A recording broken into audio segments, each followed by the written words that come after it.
Alam mo naman ng tatay, maraming koleksyon ng mga corny jokes. Sige na.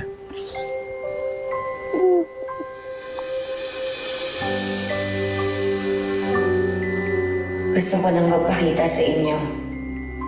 Pero hindi pa ako handa. Hindi lang kayo maniniwala sa mga sasabihin ko.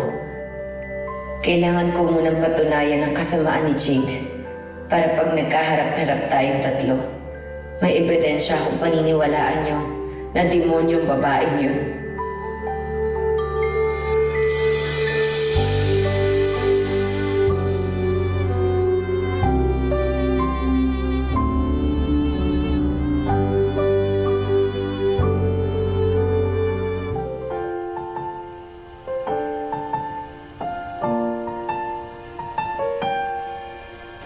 Thank you na ka. Pati na tayo.